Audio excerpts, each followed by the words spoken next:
성부와 성자와 성령의 이름으로 말씀을 드립니다. 아멘. 4주 만에 뵈니까 반갑습니다.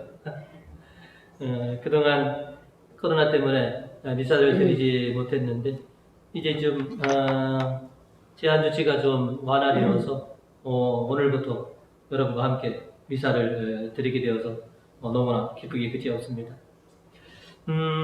우리 교우님들 별탈 없이들 잘 지내고 계신 것 같습니다. 앞으로도 방역에 신경 쓰시고 그래서 이 코로나가 끝날 때까지 여러분들이 잘 이겨내시기를 축원드리겠습니다. 오늘은 용서의 사신이라고 하는 제목으로 말씀을 나누고자 합니다. 저나 여러분이나 살아가면서 흠길 없이 살았으면 좋겠다 라고 하는 그런 바람들이 있습니다. 그런데 우리가 생각하거나 의도하는 것과는 달리 살다 보니까 실수도 하고 또 잘못도 하면서 우리가 살게 됩니다. 아마 세상이 복잡하고 어렵기 때문에 그런지도 모르겠습니다. 그런데 의도하였던 의도하지 않았던 나의 실수와 잘못을 어떻게 용서받고 또 어떻게 용서할 것인가. 오늘은 성경을 통해서 우리가 용서하는 것을 우리가 배우는 그런 시간이 되었으면 합니다. 먼저 오늘 말씀을 통해서 우리가 좀 기억해야 될 것은 숫자로 따지는 용서를 버려라 라고 하는 것입니다. 우리는 지금껏 살아오면서 많은 실수와 잘못을 하였고 또 그 많은 실수와 잘못 때문에 힘들어하기도 했지만 용서도 받고 또 용서한 적이 참으로 많이 있습니다. 그럼에도 불구하고 아직도 나의 실수, 잘못은 그대로 또 타인의 실수와 잘못을 용서되지 않고 그대로 남아있는 것들도 있습니다. 우리가 용서함에 있어서 결코 잊지 말아야 될 것이 무엇이냐면 숫자로 따지는 용서를 우리가 벗어나야 된다는 것이죠. 내가 너 몇 번이나 봐줘야 되니? 내가 너를 몇 번이나 용서해 줬는데 네가 나에게 이럴 수가 있니? 우리는 용서를 다 숫자로. 그래서 내가 너 3번씩이나, 내가 2번씩이나 너 봐줬는데 이제는 내가 못 봐줘. 내가 몇 번을 참았는데, 이제는 우리는 용서함에 있어서 이 숫자로 모두가 셈하는 것 같더라는 것이죠. 우리만이 아니라 베드로 사도도 보면 우리와 별 이렇게 다를 바가 없더라는 것이죠. 오늘 복음 21절을 우리가 보시면 그때 베드로가 예수께 와서 주님, 제 형제가 저에게 잘못을 저지르면 몇 번이나 용서해 주어야 합니까? 7번이면 되겠습니까? 라고 이렇게 말을 합니다. 인간적으로 보면 7번을 용서한다고 하는 것은 대단한 일입니다. 또 당시 예수님 당시 보면 당시 율법은 눈에는 눈, 이에는 이라고 하는 이 율법 속에서 살아가는 사람에게 7번씩이나 용서를 해준다는 것은 굉장한 일입니다. 오늘을 살아가는 우리도 마찬가지입니다.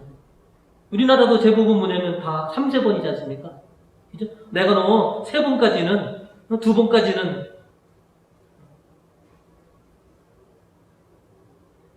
그래서 7번씩이나 용서한다는 것은 오늘 우리들에게 있어서도 보면 굉장히 큰 아량과 또 덕일지도 모릅니다.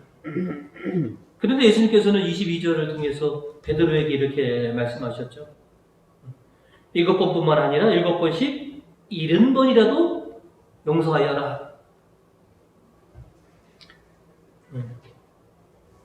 답이 금방 나옵니다. 77은 49니까 490번을 용서해라.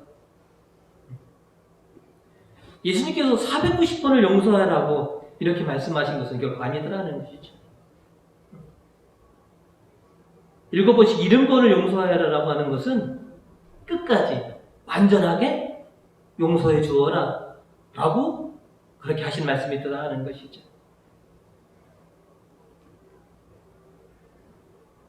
평범한 사람들은 용서를 횟수로 숫자로 그렇게 매기지만 하나님의 자녀된 우리들은 숫자로 횟수로 따지는 것이 아니라 끝까지 완전하게 용서를 주고 받아야 된다라고 하는 것이죠. 오늘 우리가 일독서로 창세기 말씀을 들었습니다. 요셉의 이야기가 거기에 나와 있습니다. 자신을 죽이려고 했던 형들, 그리고 자신을 노예 상인에게 팔아 넘겼던 형들을 전에 요셉은 형들을 용서하여 형들을 받아들였습니다. 아버지 야곱이 살아계시니까 아버지 때문에 그들을 받아들이는 것만이 아니더라는 것이죠. 그런데 형들은 그렇게 생각하지 않았습니다. 아버지가 살아계시니까 아버지 때문에 우리를 그냥 두는구나. 이제 아버지 야곱이 죽었으니 이제 분명히 요셉은 우리를 벌할 것이다. 오늘 일독서 15절에 보시면 그렇게 기록되어 있죠. 요셉의 형들은 아버지가 돌아가시자 어쩌면 요셉은 우리가 미워 우리에게서 당한 온갖 억울함을 안 갚고 말지도 모른다. 그래서 형들은 아버지의 유언이라고 하면서 우리들을 용서해달라. 그런 형들에게 요셉은 20절과 21절에 이렇게 말을 합니다. 나에게 못다 짓을 꾸민 것은 틀림없이 형들이요. 하지만 하나님께서는 도리어 그것을 좋게 꾸미시어 오늘날 이렇게 롯 백성을 살리시지 않았습니까? 그러니 이제 두려워하지 마십시오. 내가 형들과 형들의 어린 것들을 돌봐 드리겠습니다. 단지 내가 아버지 때문에 형들을 용서하는 것이 아니라 내가 전에 형들을 받아들인 것은 이미 형들을 다 용서한 것입니다. 그러니 염려하지 마십시오. 내가 형들과 형들의 가족들을 내가 잘 돌보겠습니다.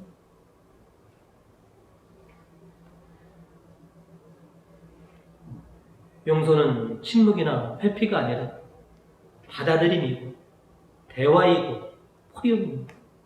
용서는 따뜻함이고 아량입니다. 이 용서는 결코 숫자나 횟수에 구애받지 않습니다. 7번씩 70번을 용서하여라 라고 하신 예수님의 말씀은 네가 끝까지 완전하게 용서하여라 라고 하는 것이죠. 하나님의 자녀인 우리들은 주님의 말씀대로 끝까지 완전하게 용서하는 그런 용서의 사신이 되어야 되겠더라 하는 것이죠.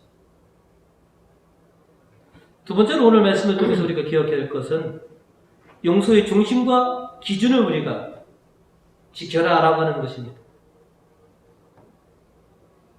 우리가 누군가를 용서하려고 할 때는 힘이 필요합니다. 자기 아량이나 인품 가지고는 늘 우리가 한계에 부딪히게 됩니다. 내 힘으로, 내 권한으로 용서하는 것이 아니라 하나님의 자비와 은총을 입어서 우리가 용서를 하고 용서를 받게 되는 것이라는 것이죠. 하나님의 크신 용서와 자비가 없었더라면 우리는 벌써 심판을 받아도 아마 몇천 번을 받았을 것이더라는 것이죠. 하나님께서는 매 순간순간 우리가 용서를 청하는 그런 마음을 보시고 또 회개하는 마음을 보시고 우리를 너그럽게 용서해 주셨더라는 것입니다.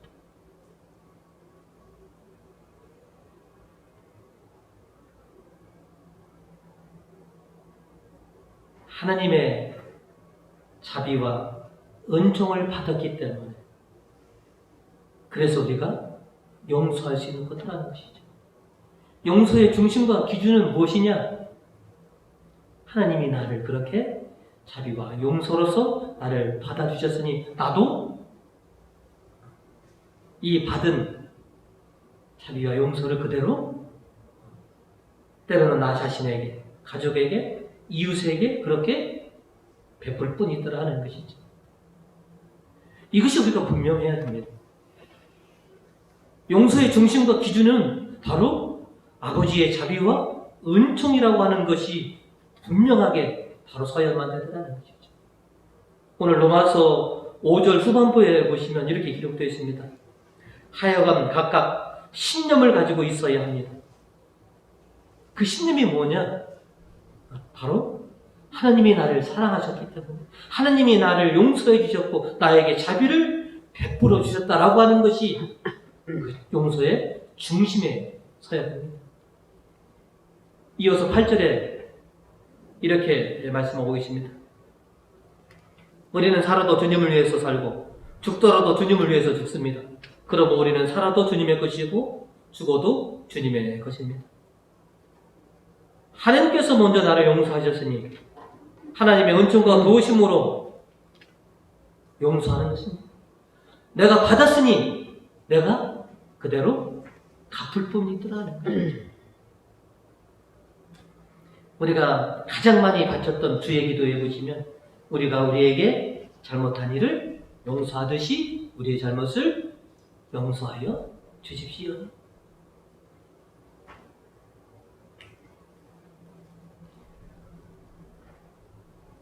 왕에게서 1만 달란트를 탕감받았으니 100데나리온은 뭐예요? 탕감을 줄 줄 알아야 됩니다. 그 무한한 은혜를 받았고 무한한 용서를 받았음에도 불구하고 나에게 실수와 잘못한 사람을 내가 용서하지 못한다면 다시 그 죄는 환원될 것이다라는 것이죠.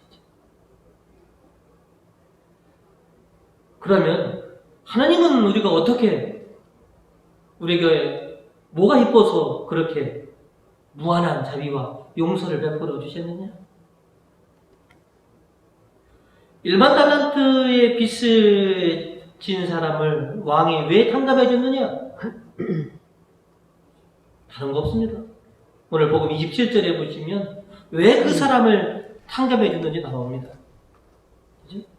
왕은 그를 가엾게 여겨 빚을 탕감해 주고 넘어졌다. 가엾게 여겼기 때문에 불쌍히 여겼기 때문에 오늘 시편의 말씀을 통해서 보면 더 잘 설명되어 있습니다. 시편 8절과 9절을 보시면 주께서는 자비하시고 은혜로우시며 화를 참으시고 사랑이 넘치신다.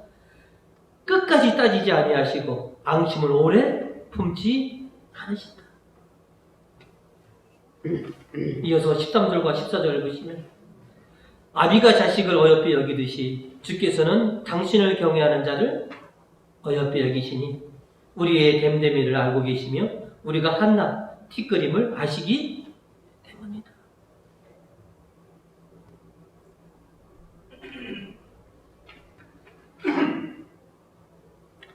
어여삐 여기시고 또 자비하시고 우리를 사랑하셨기 때문에 우리에게 무한한 자비와 용서를 베풀어 주신 것이다. 내가 너를 어여삐 여기고 불쌍히 여겼으니 너도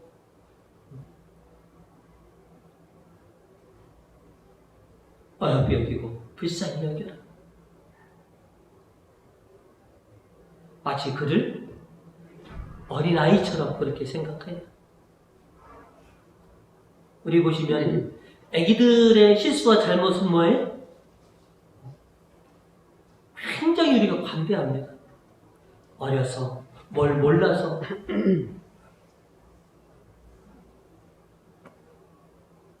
우리의 실수, 또 이웃의 실수와 잘못을 뭐예요? 어려서, 뭘 몰라서. 참 안 된다. 불쌍하고 어여삐 여기면 참 저거는 도저히 안 되지 라고 하는 그것도 뭐예요? 이해가 되더라 하는 것이죠.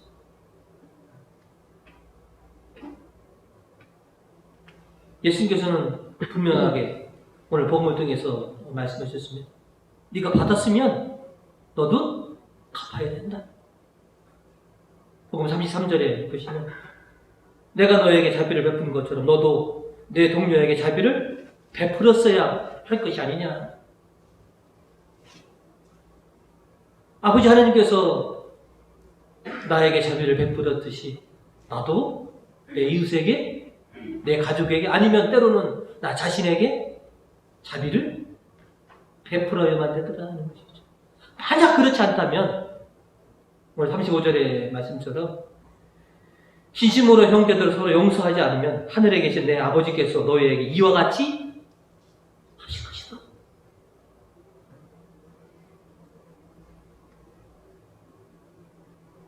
받았으면 베풀어라. 네가 베풀면 너도 받을 것이다.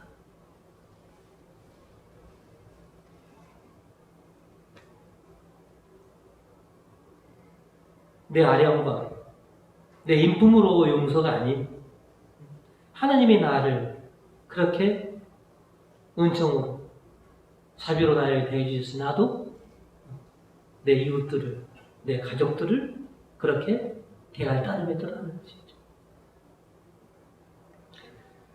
저와 여러분 평범한 사람처럼 보이지만 결코 평범한 사람은 아닙니다. 하나님의 아들, 딸들이 어떻게 평범할 수 있겠느냐는 것이죠. 그리고 세상 사람들도 우리를 그렇게 평범하다고 여기지 않습니다. 예수님을 믿는 사람들은 우리와 좀 달라도 좀 다르겠지. 우리가 믿지 않는 사람보다 더 매몰차고 더 매정하고 속이 좁다면 그들은 실망할 것입니다. 그래. 역시 하나님의 아들, 딸들은 우리보다 참 속이 깊구나. 따뜻하구나. 온유하구나.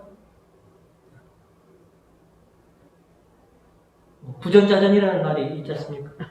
자식은 부모를 닮듯이 아버지 하나님께서 자비하시고 또 사랑이 크신 만큼 우리도 아버지를 닮아서 아버지가 우리에게 베풀어 주신 것처럼 우리도 내 주변 사람들에게 그렇게 사랑과 온정을 베푸는 그런 사람이 되어야 되겠다는 것이죠. 아버지께서 우리를 용서해 주신 것은 바로 너도 나가서 용서를 베푸는 사람이 되어라 라고 하신 것입니다. 내가 너를 용서의 사신으로 보낸다. 너는 가는 곳마다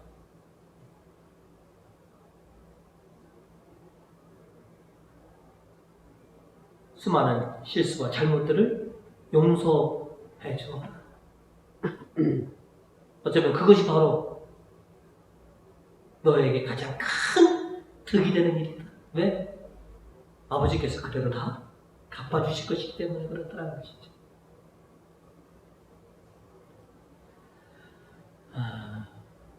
쉬운 일은 아닙니다. 또 우리가 용서할 때 내가 받은 것, 내가 입은 것을 먼저 생각해 보면 우리가 어렵지 않게 우리도 용서를 베풀 수 있는 그런 사람이 될 수 있도록 하는 것이죠. 주님께서 원하시는 대로 끝까지 완전하게 용서를 못하더라도 베드로 사도가 얘기한 것처럼 믿지 않는 사람들보다는 더 우리가 용서할 수 있는, 자비를 베풀 수 있는 그런 사람이 되어야 되겠다라는 것이죠. 부디 주님의 자비와 은총으로 또 하나님의 도우심으로써 우리가 이 세상에서 용서의 사신으로서 많은 실수와 잘못들을 용서하면서 다시 평화로운 관계, 또 기쁨의 관계들을 만들어내시는 우리 부모님들이 되시기를 주님의 이름으로 축원드립니다.